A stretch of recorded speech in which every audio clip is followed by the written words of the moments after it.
ಸಮುದ್ರದ ಅಲೆಗಳು ತೀರದ ಮೇಲೆ ಬಡಿದು ಬೀಳುತ್ತಿದ್ದವು. ನಕ್ಷತ್ರಗಳ ಬೆಳಕಿನಲ್ಲಿ ಶಿವರಾಜ್ ಪೋರ್ಟಲ್ ಮುಂದೆ ನಿಂತಿದ್ದ.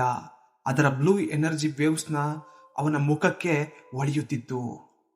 ಶಿವರಾಜ್ ಆಲ್ಟರ್ನೇಟ್ ಹಿಸ್ಟರಿ ಕ್ರಿಯೇಟ್ ಮಾಡಿದನು. ಆದರೆ ಡೆಸ್ಟಿನಿ ಇನ್ನು ದೊಡ್ಡ ಪರೀಕ್ಷೆ ಅವನಿಗೆ ಕೊಟ್ಟಿತ್ತು. ಪೋರ್ಟಲ್ ನಿಧಾನವಾಗಿ ಗ್ಲೋ ಮಾಡುತ್ತಿತ್ತು. ಅವನು ಒಳ ಹೋಗಲು ಹೆಜ್ಜೆ ಹಾಕಿದ ಕ್ಷಣ ಕ್ರಿಸ್ಟಲ್ ತೀವ್ರವಾಗಿ ಹೊಳೆಯಿತು. ಪೋರ್ಟಲ್ ಅನ್ಸ್ಟೇಬಲ್ ಆಗಿ ತಡಕಾಡಿತು. ಎನರ್ಜಿ ಫೀಲ್ಡ್ ಅವನನ್ನ ಸೆಡೆ ಹಿಡಿದಂತೆ ಫೀಲ್ ಆಯಿತು. ಒಂದು ಸಿಗ್ನಲ್, ಒಂದು ವಾರ್ನಿಂಗ್ ಅವನಿಗೆ ತಿಳಿಯದೇ ಇರಲಿಲ್ಲ. ಪೋರ್ಟಲ್ ಅವನನ್ನ ಅರೇಬಿಯಾ ಸಮುದ್ರದ ಮಧ್ಯದಲ್ಲಿ ಡ್ರಾಪ್ ಮಾಡ್ತದೆ. ಅಲ್ಲಿ ರಾತ್ರಿ ಬೆಳಕಿನಲ್ಲಿ ಪೋರ್ಚುಗೀಸ್ ಸರ್ವೈವರ್ಸ್ ಸೀಕ್ರೆಟ್ ಮೀಟಿಂಗ್ ಮಾಡ್ತಿದ್ರು. ಅವರ ಮಾತುಗಳು ಗಾಳಿಯಲ್ಲಿ ಜೋರಾಗಿ ಅವನ ಕಿವಿಗೆ ಕೇಳಿಸುತ್ತಿತ್ತು. ನಮ್ಮ ಸೋಲು ಆಕ್ಸಿಡೆಂಟ್ ಅಲ್ಲ, ಯಾರೋ ಲೋಕಲ್ ವ್ಯಕ್ತಿ ನಮಗೆ ವಿಧ್ವಂಸ ಕೃತ್ಯ ಮಾಡಿದ, ಅವನು ಡೇಂಜರಸ್ ಅಂತ ಮಾತಾಡ್ತಿದ್ರು. ಅವರ ಅನುಮಾನ ಸತ್ಯ ಶಿವರಾಜ್ನ ಕಡೆ ತಿರುಗಿತ್ತು. ಶಿವರಾಜ್ ಮನಸ್ಸು ದಂಗಾಗಿತ್ತು. ಅವರಿಗೆ ನನ್ನ ಬಗ್ಗೆ ಆಲ್ರೆಡಿ ಗೊತ್ತಾಗಿದೆ. ಈಗ ನಾನು ಅವರ ಟಾರ್ಗೆಟ್ ಅಂದುಕೊಳ್ತಾನೆ. ಟೈಮ್ ಟ್ರಾವೆಲ್ ಮಾಡಿದವನ ಡೆಸ್ಟಿನಿ ಈಗ ಬ್ರಿಟಿಷ್ ಹಾಗೂ ಪೋರ್ಚುಗೀಸ್ಗರ ಕೈಗೆ ಸಿಕ್ಕಿಬಿಟ್ಟಿತು. ಅಲ್ಲಿಂದ ಅವನು ಮತ್ತೆ ಆ ಹಳ್ಳಿಗೆ ಬರ್ತಾನೆ. ಈ ಕಡೆ ರಾಮಣ್ಣಯ್ಯ ಊರಿನ ರಕ್ಷಣೆಗೆ ಹಳ್ಳಿಯವರ ಜೊತೆ ಡಿಫೆನ್ಸ್ ಬಿಲ್ಡ್ ಮಾಡ್ತಿದ್ರು. ಹಡಗುಗಳನ್ನ ಅಸೆಂಬ್ಲ್ ಮಾಡ್ತಿದ್ರು. ಶಿವರಾಜ್ ಅವರಿಗೆ ಹೇಳ್ತಾನೆ, gun powder, defence walls, fire strategy ಇವು ನಿಮ್ಮ ಸ್ಟ್ರೆಂತ್ ಆಗ್ತವೆ ಅಂತಾನೆ. ಆದರೆ ಶಿವರಾಜ್ ಒಳಗೆ ಒಂದು ಡೌಟ್ ಇರುತ್ತೆ. ನಾನು ನೀಡುವ ನಾಲೆಡ್ಜ್ ವಿಲೇಜರ್ಸ್ಗೆ ಕ್ಯೂರಿಯಾಸಿಟಿನಲ್ಲಿ ಮಿಸ್ಯೂಸ್ ಮಾಡಿದ್ರೆ ಅಂತ ಅವನಿಗೆ ಡೌಟ್ ಇರುತ್ತೆ. ರಾಮಣ್ಣಯ್ಯ ಕಾಮಾಗಿ ಹೇಳ್ತಾನೆ, ಶಿವರಾಜ್ ನೀನು ವರಿ ಮಾಡಬೇಡ, ನಾನ್ ವೆಜ್ ಮಿಸ್ಯೂಸ್ ಆಗೋದಿಲ್ಲ, ನಾವು ಪ್ರೊಟೆಕ್ಟ್ ಮಾಡ್ತೇವೆ ಅಂತ ಆ ರಾಮಣ್ಣಯ್ಯ ಹೇಳ್ತಾನೆ. ಆ ಹಳ್ಳಿಯವರ ನಂಬಿಕೆ ಶಿವರಾಜ್ಗೆ ಒಂದು ಹೊಸ ಸ್ಟ್ರೆಂತ್ ಅನ್ನ ಕೊಡುತ್ತಿತ್ತು. ಇದೇ ಸಮಯದಲ್ಲಿ ಪೋರ್ಚುಗೀಸ್ ಸರ್ವೈವರ್ಸ್ ಅರೇಬಿಯನ್ ತೀರದಲ್ಲಿ ಡಚ್ ಮರ್ಚೆಂಟ್ ಜೊತೆ ಸೀಕ್ರೆಟ್ ಮೀಟಿಂಗ್ ಮಾಡ್ತಿದ್ರು. ಇಂಡಿಯಾ ಡೇಂಜರಸ್, ಆದರೆ ಮಸಾಲೆ ವ್ಯಾಪಾರ, ಚಿನ್ನದ ಗಣಿಗಳು ಇದ್ರೆ ಹೋರಾಡೋದು ಸಾಧ್ಯ. ಆದರೆ ಬಿಗ್ಗೆಸ್ಟ್ ಡೇಂಜರ್ ಒಬ್ಬ ಮಿಸ್ಟರಿ ಮ್ಯಾನ್ ಇತಿಹಾಸ ಬದಲಾವಣೆ ಮಾಡ್ತಿದ್ದಾನೆ ಅಂತ ಅವರು ಮಾತಾಡ್ತಿದ್ರು. ಈ ರಾತ್ರಿ ಶಿವರಾಜ್ಗೆ ವಿಚಿತ್ರ ಕನಸುಗಳು ಶುರುವಾಗ್ತವೆ.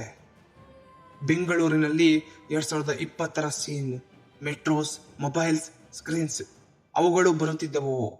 ಒಂದು ಗಾಢ ವಾಯ್ಸ್, ನೀನು ತುಂಬಾ ಪಾಸ್ಟ್ ಅಲ್ಲಿ ಸ್ಟಕ್ ಆಗಿದೀಯಾ, ಫ್ಯೂಚರ್ಗೆ ಹಿಂದಿರುಗದಿದ್ದರೆ ನಿನ್ನ ಡೆಸ್ಟಿನಿ ಎರೇಸ್ ಆಗುತ್ತದೆ ಅಂತ ವಾಯ್ಸ್ ಕೇಳಿಸ್ತದೆ. ಶಿವರಾಜ್ ಕನ್ಫ್ಯೂಸ್ ಆಗ್ತಾನೆ. ಇಲ್ಲಿ ವಿಲೇಜರ್ಸ್ ನನ್ನನ್ನ ಗಾಡ್ ಮೆಸೇಜರ್ ಅಂತ ಟ್ರೀಟ್ ಮಾಡ್ತಿದ್ದಾರೆ, ಆದ್ರೆ ನನ್ನ ಟೈಮ್, ನನ್ನ ಜನ ಎಲ್ಲ ಕಣ್ಮರೆ ಆಗ್ತಿದ್ದಾರೆ ಅಂತ ಕನ್ಫ್ಯೂಸ್ ಆಗಿದ್ದ. ಹೀರೋ ಆಗಿದ್ದ ಶಿವರಾಜ್ ಸ್ಲೋಲಿ ತನ್ನ ನಿಧಾನವಾದ ಅಸ್ತಿತ್ವವನ್ನ ಮರೆತು ಬಿಟ್ಟಿದ್ದ. ಒಂದು ದಿನ ಸಮುದ್ರದ ಮೇಲೆ ದೊಡ್ಡ ಶಿಪ್ ಕಾಣ್ತದೆ. British flag ಹಾರಾಡುತ್ತಿತ್ತು. ವಿಲೇಜರ್ಸ್ ಭಯದಿಂದ ಹೊಸವರು ಬರ್ತಿದ್ದಾರೆ ಅಂತ ಹೇಳ್ತಾರೆ. ಶಿವರಾಜ್ ಶಾಕ್ ಆಗಿ ಅವರ ಎಂಟ್ರಿ ಇನ್ನೂ ಲೇಟ್ ಆಗ್ಬೇಕಿತ್ತು, ಆದರೆ ನಾನು ಹಿಸ್ಟರಿ ಡಿಸ್ಟರ್ಬ್ ಮಾಡಿದ್ದರಿಂದ ಅವರು ಬೇಗ ಬಂದಿದ್ದಾರೆ ಅಂತ. ಬ್ರಿಟಿಷ್ ಕ್ಯಾಪ್ಟನ್ ಹೇಳ್ತಾನೆ, ಯಾರು ಪೋರ್ಚುಗೀಸ್ ಹಡಗನ್ನ ನಾಶಪಡಿಸಿದ್ದಾರೆ ಎಂದು ನಾವು ಕೇಳಿದ್ದೇವೆ, ನಾನು ಅವರನ್ನ ಭೇಟಿಯಾಗಬೇಕು ಅಂತ ಅವನು ಜೋರಾಗಿ ಹೇಳಿಕೊಂಡು ಬರ್ತಿದ್ದ. ಹಳ್ಳಿಯವರಿಗೆ ಭಯ ಶುರುವಾಗುತ್ತೆ. ರಾಮಣ್ಣಯ್ಯ ಹೇಳ್ತಾನೆ, ಶಿವರಾಜ್ ದೊಡ್ಡ ಯುದ್ಧ ಅವಾಯ್ಡ್ ಮಾಡಬೇಕು, ಇಲ್ಲದಿದ್ರೆ ನಮ್ಮ ಹಳ್ಳಿ ನಾಶ ಆಗುತ್ತೆ ಅಂತಾನೆ. ಶಿವರಾಜ್ ಒಂದು ನಿರ್ಧಾರ ಮಾಡ್ತಾನೆ, ನಾನು ಅವರನ್ನು ಎದುರಿಸಲೇಬೇಕು. ಅವರಿಗೆ ನನ್ನ ಬಗ್ಗೆ ತಿಳಿದಿದ್ದರೆ ನಾನು ಅವರಿಗೆ ಸತ್ಯವನ್ನ ತೋರಿಸುತ್ತೇನೆ ಅಂತ ಹೇಳಿ ಅವನ ಹೆಜ್ಜೆಗಳು ಕ್ಯಾಂಪ್ನ ಕಡೆ ಸಾಕ್ತದೆ. ಡೆಸ್ಟಿನಿಯ ನೇರ ಮುಖಾಮುಖಿ ಆಗ್ತದೆ. ಬ್ರಿಟಿಷ್ ಕ್ಯಾಪ್ಟನ್ ಶಿವರಾಜನನ್ನ ನೋಡಿದ ಕ್ಷಣ, ಹಾಗಾದರೆ ನೀನು ಸಮುದ್ರದ ಭೂತವೇ, ಕಾಲವನ್ನು ಬದಲಾಯಿಸಲು ಬಂದಿರುವ ಮನುಷ್ಯ ಅಂತಾನೆ. ಶಿವರಾಜ್ ಶಾಕ್ ಅಲ್ಲಿ, ಅವರಿಗೆ ನನ್ನ ಬಗ್ಗೆ ಹೆಚ್ಚು ಗೊತ್ತಾಗಿದೆ, ಯಾರೋ ಅವರಿಗೆ ನನ್ನ ಬಗ್ಗೆ ಹೇಳಿದ್ದಾರೆ ಅಂತಾನೆ.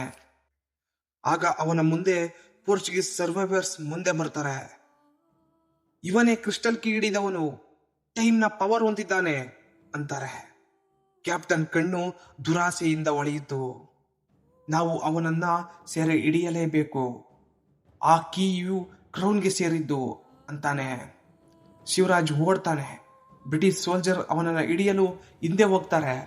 ಆ ಹಳ್ಳಿಯರು ಅವನಿಗೆ ಸಪೋರ್ಟ್ ಮಾಡ್ತಾರೆ. ಬಾಣಗಳು, ಫೈರ್, ಟಾರ್ಚಸ್, ಸೀಲ್ಸ್ ಎಲ್ಲವನ್ನು ಬಳಸಿ ಅವನಿಗೆ ಸಪೋರ್ಟ್ ಮಾಡ್ತಾರೆ. ಬೀಚ್ ಸೈಡ್ ಅಲ್ಲಿ ಒಂದು ಮಹಾ ಯುದ್ಧವೇ ಶುರುವಾಗಿ ಹೋಗಿತ್ತು. ಶಿವರಾಜ್ ಕ್ರಿಸ್ಟಲ್ ಕೀನ ಆಕ್ಟಿವ್ ಮಾಡ್ತಾನೆ. Suddenly time freeze. ಕೆಲ ಸೆಕೆಂಡ್ ಮಾತ್ರ. ಅವನು ವೆಪನ್ ಅನ್ನ ಲಾಕ್ ಮಾಡ್ತಾನೆ. ಆದರೆ ಕೀ ಅನ್ಸ್ಟೇಬಲ್. ಅವನ ಕೈಯಿಂದ ರಕ್ತ ಕೀಯ ಮೇಲೆ ಬೀಳುತ್ತದೆ. ಶಿವರಾಜ್ ಅಲ್ಲಿ ಅರಿತುಕೊಳ್ತಾನೆ, ಈ ಕ್ರಿಸ್ಟಲ್ ಕೀ ಪ್ರತಿಯೊಂದು ಬಳಕೆಯೂ ನನ್ನನ್ನು ನಿಧಾನವಾಗಿ ಕೊಲ್ಲುತ್ತಿದೆ.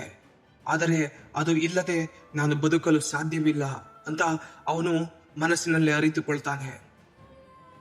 ಆ ಟೈಮ್ ಕೀ ಒಂದು ಗಿಫ್ಟ್ ಅಲ್ಲ, ಕರ್ಷ್ ಆಗಿತ್ತು. ವಿಲೇಜರ್ಸ್ ಕಡೆ ನೋಡುತ್ತಾ ಅವನು ಹೇಳ್ತಾನೆ, ನಿಮ್ಮ ಶಕ್ತಿಯೇ ನಿಮ್ಮ ಏಕತೆ.